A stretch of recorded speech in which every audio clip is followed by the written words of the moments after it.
Hi, this is John from Official Xbox Magazine. I am here with Edwin, also from Official Xbox Magazine. And this is Titanfall. In fact, this is Edwin playing Titanfall. This is the probably the most anticipated Xbox game of the year, possibly from Edwin. You've been playing it for a couple of days now.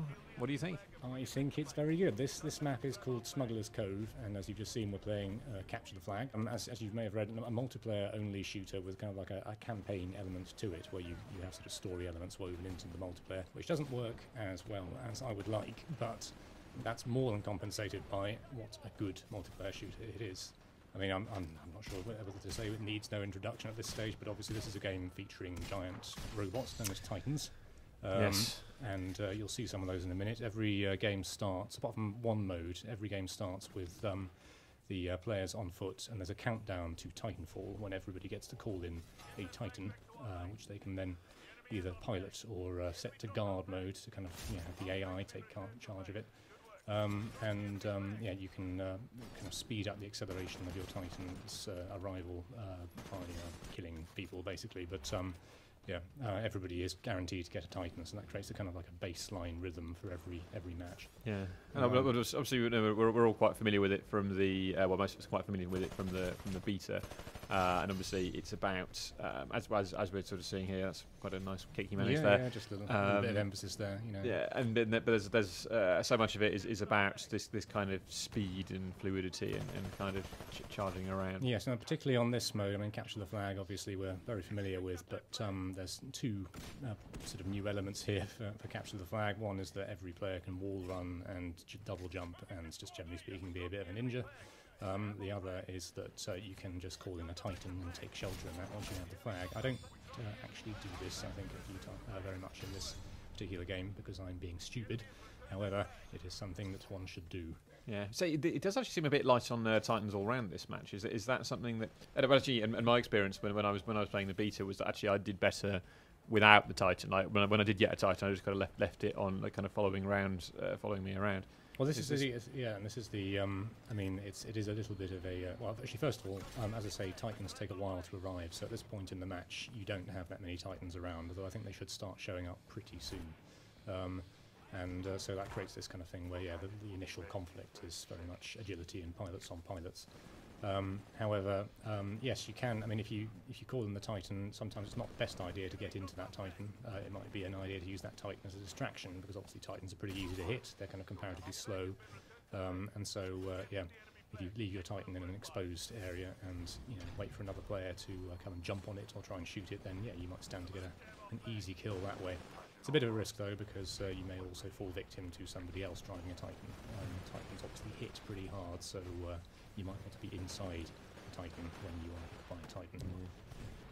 Me just failing to get the flag.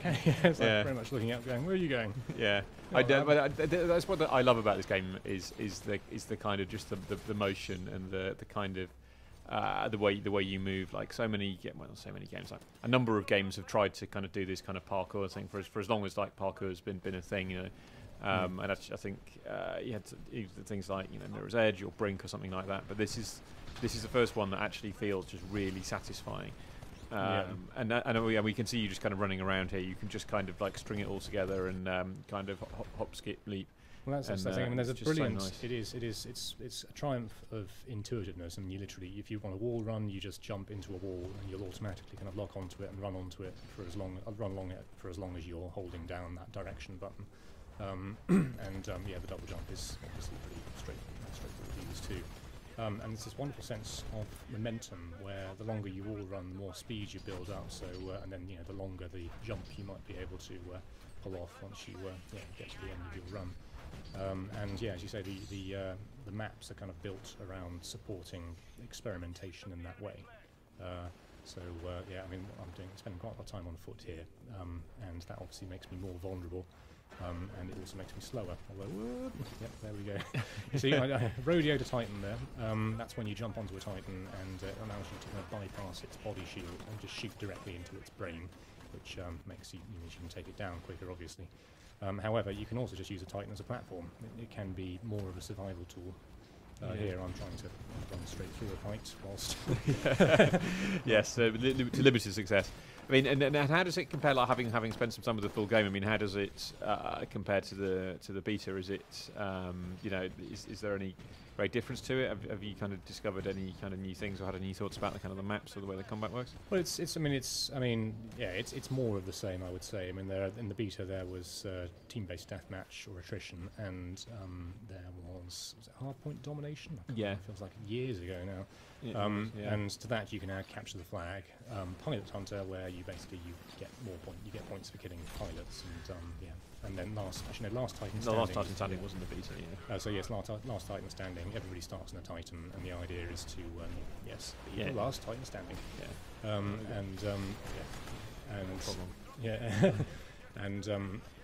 But in the final game you also have hardpoint domination, which is where there's three capture points, as in Battlefield's Conquest, and you capture them by standing near them, and there you go.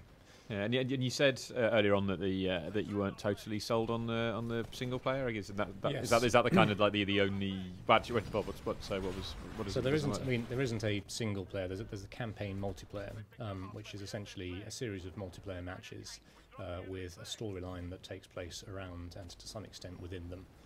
So you'll have an introductory sort of not cutscene. You'll have a sort of like an interactive story sequence, which you're actually quite free. You're quite at liberty to ignore if you prefer. That might just consist of dropping down from orbit in a shuttle and having somebody yell at you that you've got to go and blow up a reactor or something. Right. But then within the mission, you'll also see conversations between NPCs in these kind of picture-in-picture views in the top corners of the screen. Right. And you'll get like little bits of dialogue from kind of the NPCs that are on the maps themselves. There are these grunts and spectres who you can shoot to accelerate the arrival of a Titan. Who also sort of say little things that feed into the wider universe.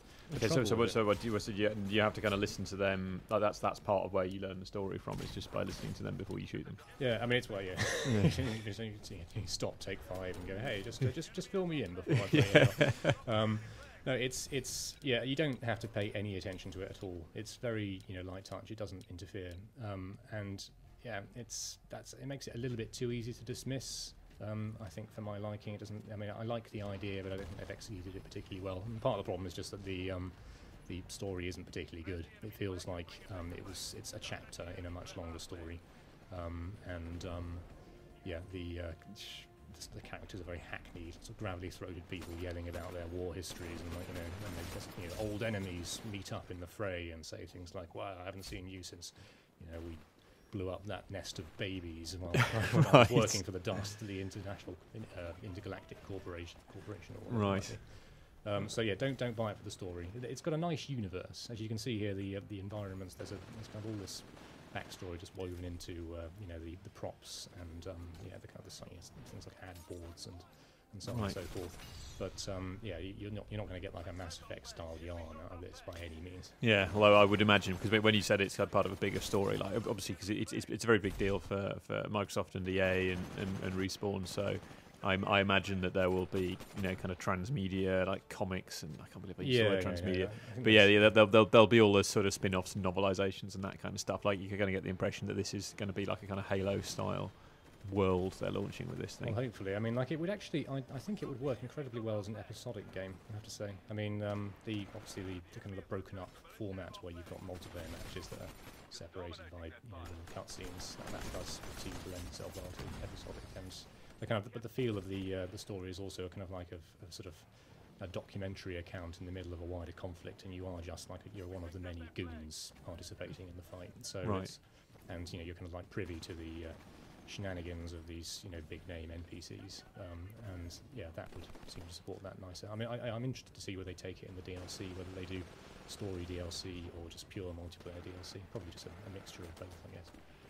The other thing about the story is that it doesn't make use of all the maps that are available in the game. I mean, the map list is 15, I think, and you play through sort of 8 of those maps, I think, in the story mode, which suggests that maybe they didn't quite have enough time to polish it off. Yeah. Or maybe that's something they could do with with DLC, right? They could just like have a story element that's maybe set in those maps. Could be. I mean, it's not. I mean, I do want to emphasise it's not a total failure, the story side. I mean, it does feel.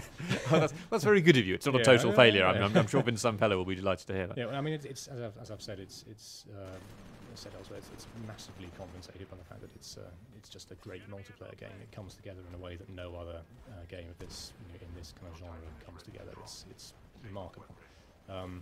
The story does add to it. I mean, the matches feel just a bit more sort of meaningful. There's like a greater sense of sort of cinema, I guess, to the proceedings without actually forcing you to stop and digest a cutscene. Yeah. As I say, I'm interested to see where they take it. I mean, perhaps in a sequel, perhaps in DLC, whatever it may be. Yeah. But in the meantime, it's definitely going to be like a big hit on Xbox. Oh Live. yeah, absolutely. This is an extremely good game. If you have an Xbox One, buy it. Well, that's good because we've been holding out a lot of hope for it. So it's nice to know that it's not it's not a complete turkey. Oh yes. I'm sorry if I sound very British about it. Just I've spent quite a lot of time playing it and recently writing about it, and probably a little bit exhausted. Yes. But really good game. Looking forward to playing it again on retail. Yeah. And is it? I mean, do you think it's going to have the same sort of legs that obviously 360? The Call of Duty was the big thing, and that became one of the definitive games of the last generation. Do you think this has got sufficient legs to do that for this gen? I mean, even though it's coming out this early. I would say so. I mean, it's the game that's going to be imitated relentlessly. If there's any justice, it's going to be absolutely in the same way that Halo was in terms of its kind of trappings and pace. I think one of the other nice things about it is that it's both an extremely competitive shooter that you could absolutely see a pro gamer getting into, forming the basis of tournaments, but it's also extremely accessible. That's a bit of a dirty word in many contexts, but actually, it's the one shooter I've played that manages to kind of make those two things agree with one another: accessibility and challenge. I mean, one of the kind of the key factors there is that you have these grunts and spectres, these AI troops around the battle who are extremely easy to kill, and killing them gets you points which may count towards the match victory, but also accelerate the arrival of the Titan. And so you stand to gain as a less seasoned player just by picking off the cannon fodder. And then I think that feels like it's like kind of farming creeps in a MOBA, which is kind of sort of an interesting development. Yeah, I mean, does that feel any? I mean, is that pretty much the same all the way through? I mean, again, we kind of know that from the beta. Is it? Is there any way that kind of changes or makes things any different in terms of the single player? Sorry, in terms of in terms of the actual the full game, in terms of like I got to stop calling it single player because it's not single player, but the multiplayer campaign, whatever you want to call it, or capture the flag or anything like that. Is it just the case that there's always these sort of grunts to grind through? They are there in the kind of standard classic multiplayer, the classic playlist as it's called, and in the story multiplayer. I think you might get to see specific story NPCs on the match in the story multiplayer that you don't see in classic, but they're all there, and as you say, the MOBA is the very obvious comparison. They've talked about that explicitly, and that's obviously a huge competitive game type now. So I'm just using a vortex blocker here, by the way, which is a brilliant toy. There seems to be kind of like Titan Untitled battle. Well, it becomes like tennis. You're just throwing these bundles of projectiles backwards and forwards. It's going to end particularly well. You can always end with by popping the cockpit. I mean, that's perfectly. It's not really defeat. It's more just letting go. Anyway, this game is out this week, and it is absolutely worth having. And yes, you'll read a full review from me on the site right now. Thanks for listening.